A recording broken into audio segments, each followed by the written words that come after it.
आज हम मानवाधिकारों की अवधारणा के ऐतिहासिक विकास सहित मानवाधिकार के विभिन्न सिद्धांत को समझेंगे।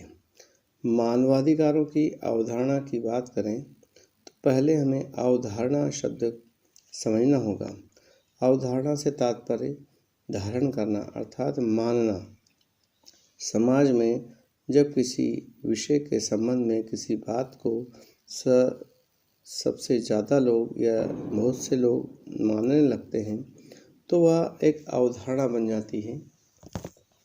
और जब समाज में रहने वाले व्यक्ति के अधिकारों के संबंध में किसी बात को धारण किया जा रहा है तो वह मानवाधिकार की अवधारणा कही जाएगी।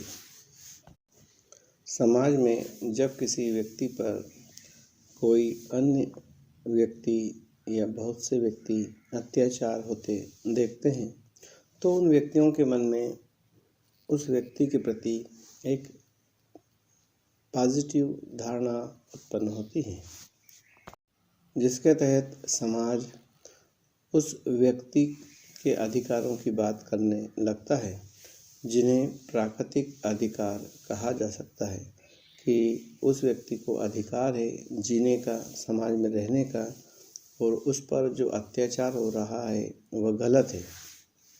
यही धारणा उस व्यक्ति के लिए प्राकृतिक अधिकारों की खोज करती है। राजनीतिक समाज में कुछ विशिष्ट व्यक्तियों के पास अधिकार शक्तियाँ होती हैं। राजनीतिक समाज में सभ्य जीवन के प्रारंभ होने पर शक्तियों के दोष तथा अत्याचारों ने मनुष्य को वरिष्ठ व्यवस्था की खोज के लिए प्रेरित किया। मनुष्यों को अध्यात्मवाद, देवी विधि की तरफ प्रोत्साहित किया। सामाजिक व्यवस्था में अत्याचारियों या परोपकारी तानाशाहों द्वारा बनाई गई विधियां अर्थात विहित विधियों के असंतोष ने प्राकृतिक विधि की तरफ आकर्षण पैदा किया, जिसमें तर्क, न्याय, अपरिवर्तनीयता और सार्वभौमिकता का समावेश था। यहाँ प्राकृतिक विधि से तात्पर्य समाज में विद्यमान वह सोच है जिसके तहत किसी अत्याचार होते व्यक्ति के प्रति एक पॉजिटिव धारणा उत्पन्न होती है कि उस व्यक्ति पर अत्याचार नहीं होना चाहिए, यह तो उसका अधिकार है। मानव निर्मित विधियों में शुरुआती दौर में प्राकृतिक विधि का अभाव रहा है। इंग्लैंड में 17वीं शताब्दी में ब्लैंकस्टन ने अपनी पुस्तक commentaries on laws of England में प्राकृतिक विधि की चर्चा की है, जो मानव निर्मित विधि से वरिष्ठ है।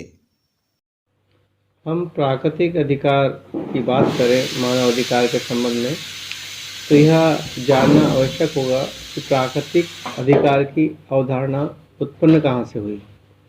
एक बार जब मानव प्राधिकारियों पर आबद्ध कर उच्चतर विधि में संकल्पना का उद्विकास हो गया तो यह निश्चय पूर्वक कहा गया कि समाज में पूर्ववर्ती कतिपय अधिकार हैं, अर्थात समाज में मानव के पहले से ही अधिकार हैं। यह माना जाने लगा जो मानव प्राधिकारियों द्वारा सृजित अधिकारों से वरिष्ठ है, अर्थात जो नए अधिकार सृजित किए गए हैं उनको प्राकृतिक अधिकार से नीचे बताया गया, अर्थात प्राकृतिक अधिकार वरिष्ठ अधिकार है जो नए अधिकार सृजित किए गए उनसे, और उनको सार्वभौम रूप से सभी मनुष्यों पर सभी काल में लागू भी किया जा सकता है। अर्थात प्राकृतिक अवधारणा, जो प्राकृतिक अधिकार की जो अवधारणा है उसके अनुसार जो मानव अधिकार है, प्राकृतिक मानव अधिकार, उनको सार्वभौम रूप से सभी मनुष्यों पर सभी काल में लागू किया जा सकता है। इनके बारे में यह भी मान लिया गया कि यह अधिकार राजनीतिक समाज के जन्म से पहले ही अस्तित्व में है, अर्थात जब समाज में राजनीतिक समाज उत्पन्न हुआ उसके पहले से ही ये प्राकृतिक अधिकार अस्तित्व में है और जो सभी मनुष्यों के लिए जो समाज में रहते हैं उनके लिए तय किए गए हैं। अतः इन अधिकारों का राज्य द्वारा अतिक्रमण नहीं किया जा सकता, यह माने जाने लगा। विधिक दृष्टि से प्राकृतिक अधिकारों के सिद्धांत में दोष यह था कि केवल कोरी सिद्धांतवादिता थी। सिद्धांत बना दिए गए थे क्योंकि अलग अलग पारिस्थितिक स्थितियों में, अलग अलग क्षेत्रों में जो प्राकृतिक अधिकार है मानवों के, वो अलग अलग हो सकते हैं। ऐसी स्थिति में जो प्राकृतिक अधिकारों के सिद्धांत में जो ये दोष बताया गया, वह केवल एक कोरी सिद्धांतवादिता बताया गया। प्राकृतिक अधिकारों की कोई सम्मत प्रसूति नहीं थी, प्रसूची नहीं थी, उसमें कोई सूची नहीं बनाई गई थी और न ही उनके प्रवर्तन के लिए कोई तंत्र ही था, जब तक कि इन्हें राष्ट्रीय संविधानों में न्यायालय द्वारा प्रवर्तनीय बिल ऑफ राइट्स के रूप में संहिताबद्ध नहीं कर दिया गया। अर्थात अलग अलग देशों ने जब तक इन प्राकृतिक अधिकारों को एक वास्तविक सही एक संहिताबद्ध रूप में आबद्ध नहीं कर दिया गया, जब तक ये अधिकार समाज में स्थायी रूप से प्रदान नहीं किए जा पा रहे थे, मानवाधिकारों के प्राकृतिक अधिकार के संबंध में इन अधिकारों को नैतिक विधि के संबंध में बताया जाने लगा।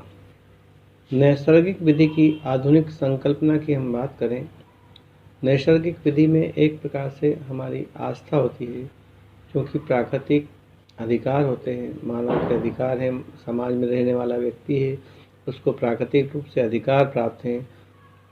और नैसर्गिक विधि बताती है कि जो न्याय प्रदान किया जाएगा उसमें ईश्वर को ध्यान में रखते हुए एक आस्था के रूप में सभी अधिकार मानव को प्रदान किए जाते हैं, जिसमें उस व्यक्ति के साथ, समाज में रहने वाले उस व्यक्ति के साथ में कोई अन्याय ना हो, तो उसके लिए उसे कुछ अधिकार भी दिए जाते हैं। आधुनिक परिवेश की बात करें तो आज भी किसी व्यक्ति के विरुद्ध न्यायालय में कोई अपराध अगर पंजीबद्ध है और उसके विरुद्ध अगर कोई कार्रवाई की जा रही है, तो उस व्यक्ति जिसको दोषी ठहराया गया है उसे भी अपनी बात कहने का एक प्राकृतिक अधिकार, एक नैसर्गिक विधि के अनुसार अधिकार प्रदान किया गया है। नैसर्गिक विधि की आधुनिक संकल्पना की बात करें तो यह प्रधानतया 17वीं और 18वीं सदी थी। यह प्रधानतया 17वीं और 18वीं सदी थी जिसने नैसर्गिक विधि अर्थात इसमें अंतर्निहित नैसर्गिक अधिकारों की संकल्पना को जन्म दिया। नैसर्गिक अधिकार अर्थात जो प्राकृतिक रूप से हर मनुष्य को समाज में उपलब्ध है।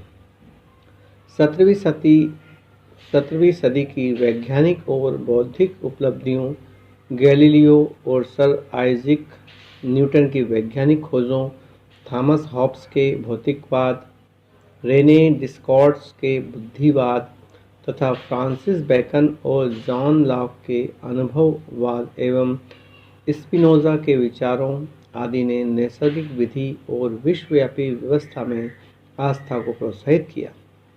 18वीं सदी के दौरान, जिसे ज्ञानोदय का युग कहा जाता है, मानव विवेक में बढ़ता हुआ विश्वास और मानवीय क्रियाकलापों में पूर्णतया उसे और भी विस्तृत अभिव्यक्ति प्रदान की।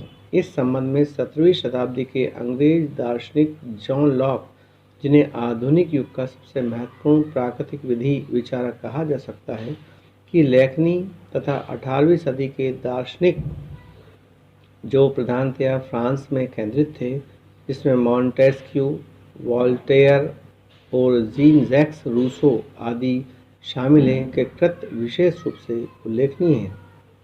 1688 की क्रांति से संबद्ध अपनी लेखनी में जॉन लॉक ने इस बात की विस्तृत तरीके से विवेचना की कि कतिपय अधिकार स्पष्ट रूप से व्यक्ति को मानव मात्र होने के नाते उपलब्ध हैं, जिन्हें प्राकृतिक अधिकार कहा जा रहा है, क्योंकि वे नैसर्गिक स्थिति में विद्यमान हैं, प्राकृतिक रूप से विद्यमान है, मानवता के नागरिक समाज में प्रवेश से पूर्व ही उससे विद्यमान है, और उनमें से मुख्य है जीवन का अधिकार, स्वतंत्रता का अधिकार, संपत्ति का अधिकार। जब मानवता ने नागरिक जीवन में प्रवेश किया, सामाजिक संविदा के अनुपालन की हम बात करें, जिसमें सामाजिक संविदा हुई, समाज में व्यक्ति रह रहा है, तो उसने राज्य के पक्ष में इन अधिकारों के प्रवर्तन मात्र को अभ्यर्पित किया, न कि स्वयं अधिकारों को। वह राज्य को इन आरक्षित अधिकारों को सुनिश्चित न कर सके।